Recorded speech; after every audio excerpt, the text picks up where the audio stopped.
September the 9th, and we have the house open for the Mrs. Bruce exhibition this weekend. We had about 60 people around yesterday. That's Saturday, and today is the Sunday. This is my dining room, which I've now kitted out as an exhibition to all things Mrs. Bruce. I'll just go around it briefly just to show you. I've got on the window ledge here, I've got lots of pictures of Mrs. Bruce as a young girl. Oh, a bit too much sunshine to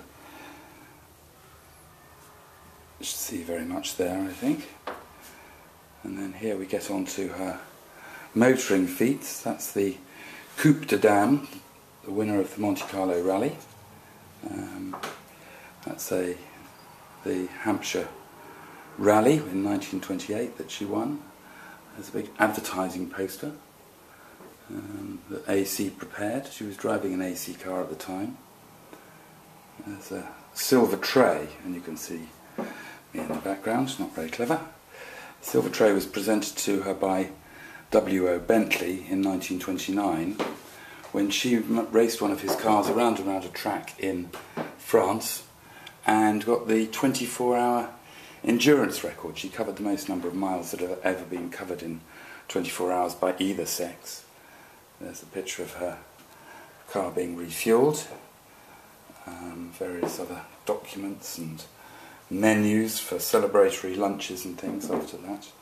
She was very much involved in advertising for all her motoring feats and later her flying feats, and I've got various examples of the advertisements. There's congratulatory telegrams and things like that. Now, going back over, she was a writer, and this is lots of the various books that she wrote. She wrote about 4 books, and she wrote for newspapers and magazines. There's a caricature of her that appeared in the Daily Express. There's various other magazines that she wrote articles for. Oxford Annual for Girls. This is, I must stand back for this one again, this is the plans for her Bentley line drawings. You can't really see them, I don't think.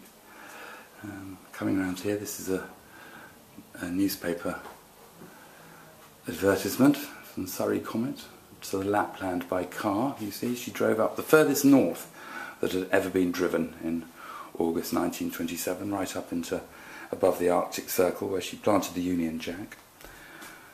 She also was the first woman to fly around the world. That's the compass that she used on the plane. That's another little part of a propeller generator that was on the plane. Her flying goggles and helmet. And here's all sorts of various pictures, and there's a lot of photographs in here, old press photographs that I've collected over the years. Assortment of cigarette cards. She appeared on quite a few cigarette card collections. It's an advertisement for the Blackburn. Oh, and that medal is the Order of 1,000,000 White Elephants, which was given to her by the King of Laos when she flew through Laos on her epic trip. There's some more pictures of her there. This is a box of old glass slides which she used to accompany talks that she gave. There's a little advertising leaflet for the talks that she gave during the 1930s. That's a newspaper article about her.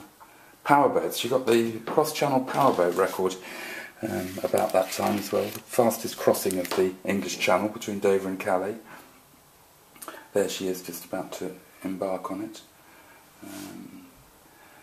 There's various other photographs of her in her flying garb. This was actually, I'll stand back from that, that was actually a display that was on in an aeroplane club that's since been disbanded, and I managed to acquire that. There's a picture of an autogyro, an early form of, well, a bit of a cross between a helicopter and an aeroplane. She wanted to fly between London and South Africa in that, but unfortunately she crashed in France and never completed it. She described it as the most dangerous thing she'd ever been in.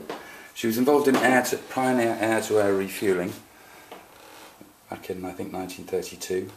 She stayed up in the air for the English record for the longest period. She was in the air, I think, for about 20